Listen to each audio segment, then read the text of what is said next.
The second part of this masterclass really looks at the infrastructure for electric vehicles, so networks of chargers, um, what makes the electric vehicle more simple to own, servicing comparisons with internal combustion cars, and a little look at the total cost of ownership.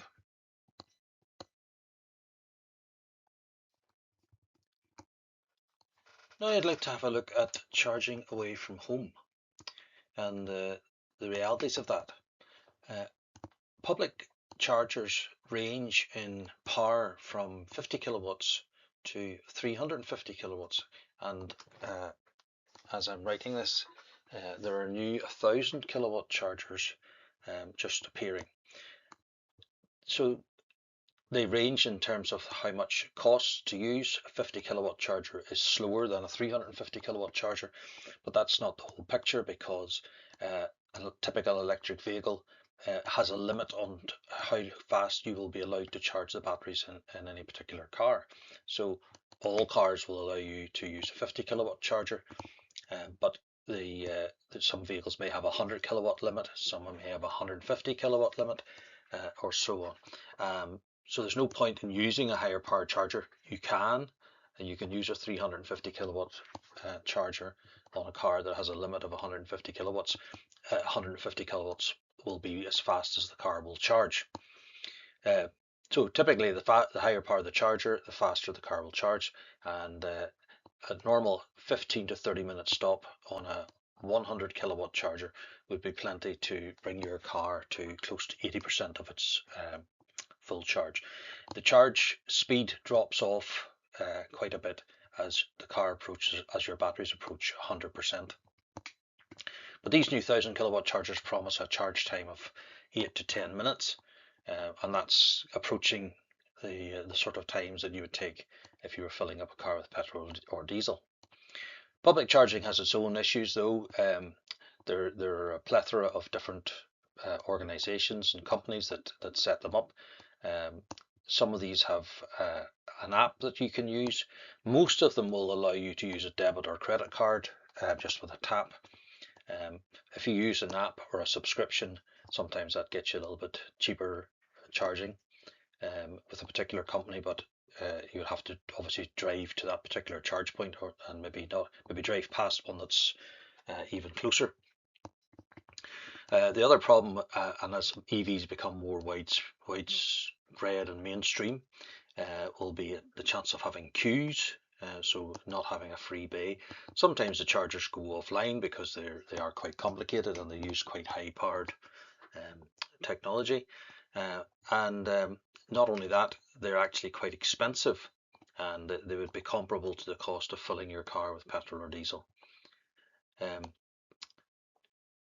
The chargers called destination chargers, which are more like the speed of your home box, 7 to 22 kilowatt hours, would be available in some car parks or like hotel accommodation. So if you drive to the hotel, you can plug in and charge overnight.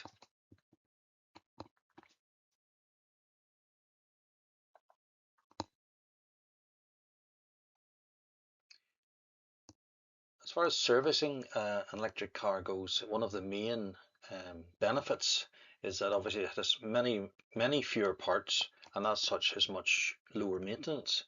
A typical internal combustion or ICE car will have over 2,000 moving parts, whereas an electric vehicle typically has, the drivetrain typically has less than 20. So you don't have spark plugs or timing belts or fuel filters or exhausts or oil changes or oil for that matter in the engine. What you do have though is brakes. Obviously, most EVs use a heavy load tire similar to what's on an SUV, and your ordinary typical serviceable items such as white windscreen wipers and lights and so on. Regenerative deceleration is used or can be switched on and off. In some cars it has even you can adjust the regenerative braking. That's similar to the engine braking in a car, in a petrol or diesel car. So when you lift your foot off, the car will start to slow down gradually in your normal petrol or diesel car. An electric vehicle, that doesn't happen unless you have the regenerative braking switched on, in which case then you get the exact same sort of experience. But the benefit of using regenerative braking is that it starts to recharge the battery slightly. So when you're going downhill, for example, or if you're uh, coasting to a traffic light or some other junction, then the battery will be charged at that point. And this actually saves your brakes. Typically an electric vehicle won't need a set of front brake pads for maybe 50,000 miles because they're actually so rarely being used. And all this makes the servicing and the care of an EV much more reasonable than a typical petrol or diesel car. So this table shows or lays out the comparison of the economics of ownership between petrol or diesel and an electric vehicle. On the upfront purchase, there's no question that electric vehicles are slightly more expensive, although is narrowing that, and eventually, of course, there will be no more petrol or diesel cars sold, certainly in the UK anyway, or new cars.